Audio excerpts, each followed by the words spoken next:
बिस्मिल्लाहिर्रहमानिर्रहीम। आज की वोकैबुलरी के लिए टॉपिक है क्लाइमेट फ्रेंडली सिटी, जो कि डॉन ओपिनियन पेज से लिया गया है। आप ये वोकैबुलरी पढ़ने के बाद इस टॉपिक को पढ़ सकते हैं। आजकल मैं ज़्यादातर क्लाइमेट के बारे में ही टॉपिक ले रही हूँ, क्योंकि इस सैटरडे को जो करंट अफेयर का टॉपिक होगा वो भी क्लाइमेट के वाले से ही होगा।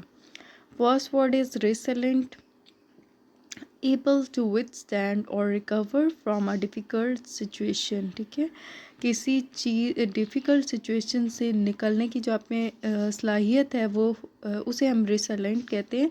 लचकदार कोई चीज़ है तो उसे भी रिसेलेंट कहेंगे। अडॉप्टेबल, आप पिक्चर में देख लें। रिसेलेंस the process of handling stress and recovering from trauma और एडवर्सिटी। ठीक है, किसी भी ट्रॉमा से निकलना या किसी भी टेंशन से निकल जाना, अपने आप में इतनी सलाहियत होना कि उस चीज़ से आप निकल के बिल्कुल ठीक हो जाओ, तो डैट इज़ रेसिलेंट। आप लचकदार में भी देखें, वो चीज़ दोबारा से बिल्कुल ठीक हो जाती है। अगर आप स्प्रिंग को जो है वो खींचें, वो लचकदार होता है तो वो वापस अपनी ओरिजिनल स्टेट पे आ जाता है। तो ये है रेसिलेंट के मतलब डिफ़िकल्ट सिचुएशन में आपने उसे लेके गए लेकिन वो दोबारा से अपनी असल शक्ल में आ जाए, तो इसे रेसिलेंट कहते हैं।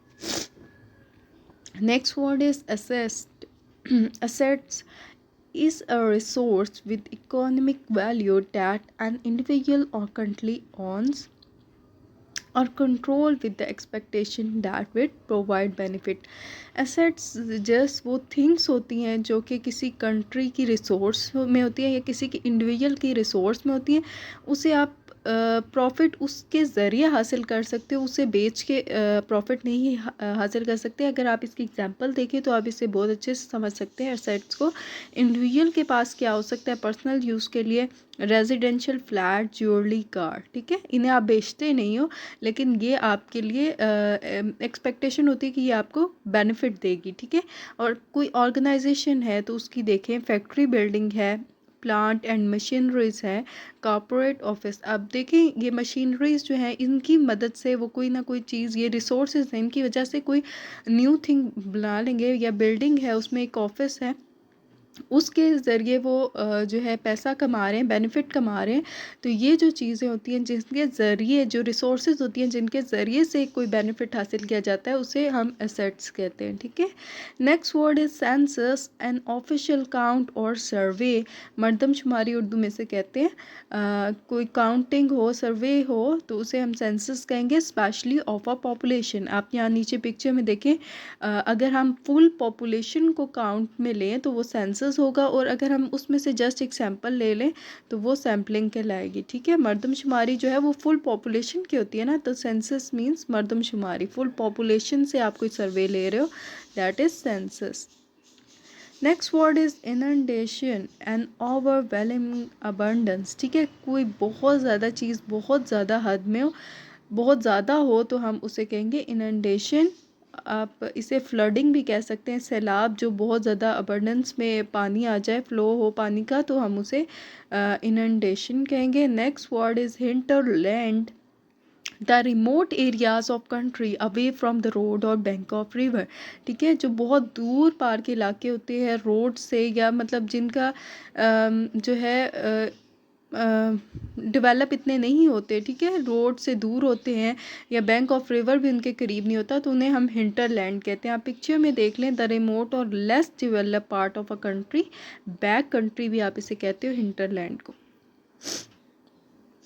Next word is drought, a prolong period of abnormality low rainfall. ठीक है, खुशहाली जहाँ पे बहुत ज़्यादा कम रेनफॉल हो कुछ अरसे तक, तो हम उसे ड्रॉट एरिया कहते हैं। ठीक है, next word is bankruptcy, the state of being completely lacking in a particular good quality। ठीक है, दिवालियापन मतलब बिल्कुल फेलियर हो गया कोई चीज़, गुड क्वालिटी उसमें नहीं रही, बिल्कुल कंप्लीट फेलियर है, तो वो बैंक्रप्सी। अब आप यहाँ पे देखें, बिल इसका इतना ज़्यादा आ गया है कि वो बिल्कुल समझ रहा है अब मेरा सारा असासा जो मैंने संभाल के रखा वो सारा कुछ इसमें बिल में चला जाएगा, तो मैं बिल्कुल ही फेलियर, बिल्कुल ही खाली हाथ रह जाऊंगा। तो that is bankruptcy, the state of being completely lacking. ठीक है।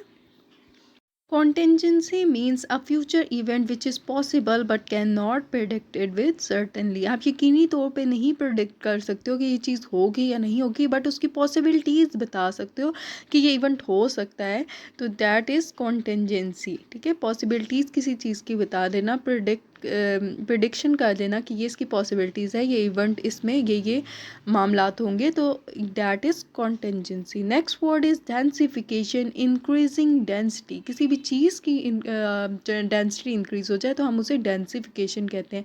अब यहाँ पिक्चर में भी देख लें, बहुत ज़्यादा पीपल के लिविंग इन अर्बन एरियाज़। ठीक है, ये the increasing density of people living in urban areas, तो that is densification. Next word is harbour, बंदरगाह उर्दू में से कहेंगे, और इंग्लिश में आप इसका मीन देख लें, आप प्लेस ऑन द कोस्ट। ठीक है, साहिल समंदर पे ऐसी जगह जहाँ पे शिप्स जो है वो रहती हैं, तो अपनी शेल्टर उन्हें प्रोवाइड होता है, तो ये है harbour. Next word is replenish, fill up again. ठीक है, दोबारा से स्ट्रेंथ बिल्ड अप कर देना, तो दैट इज़ रिप्लेनिश। आप पिक्चर में देख लें, रिप्लेनिश, रिप्लेस, रिस्टोर और renew. Replenish is to complete again by supplying what is lacking. ठीक है, जिस चीज़ की कमी थी उसको उसमें आपने सप्लाई कर दिया, तो दैट इज़ रिप्लेनिश। आप नीचे दूसरी पिक्चर में देख लें, ठीक है, स्ट्रेंथ उसकी दोबारा से energy by drinking juice and taking a nap. ठीक है, उसकी दोबारा से एनर्जी इंक्रीज होती है ड्रिंकिंग जूस पीने से। ठीक है, next word is competence, the ability to do something successfully और एफिशिएंटली। ठीक है, किसी चीज़ को अच्छे तरीके से सक्सेसफुल वे में, एफिशिएंट वे में करना, दैट इज़ कंपिटेंस। ठीक है, ability to do something successfully. ठीक है, काबिलियत किसी की, तो आप जब भी किसी जॉब का एडवर्टाइजमेंट देखते हैं तो उसमें अक्सर ये वर्ड कंपिटेंस का आता है। ठीक है, काबिलियत के मतलब उस पर्सन में ये काबिलियत होनी चाहिए। नेक्स्ट वर्ड इज जुरिस्डिक्शन,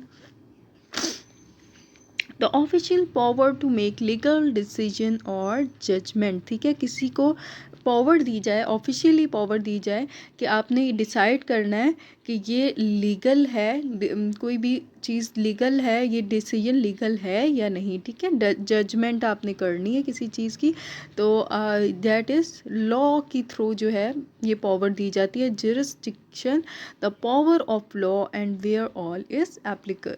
ठीक है, power of law. Next word is behind the clock, ये ईडियम है जो यूज़ किया गया है आज के टॉपिक में। इसका मीन है लेटर देन एक्सपेक्टेड, कि मे बी ये इवेंट जो है ये थोड़ा सा लेट हो रहा है। ठीक है, टाइम से नहीं है, बिहाइंड द क्लॉक है, मीन्स जो एक्सपेक्ट किया गया था इसका टाइम, ये उस पर नहीं है, ये उससे थोड़ा सा लेट है, तो that is behind the clock. अच्छा,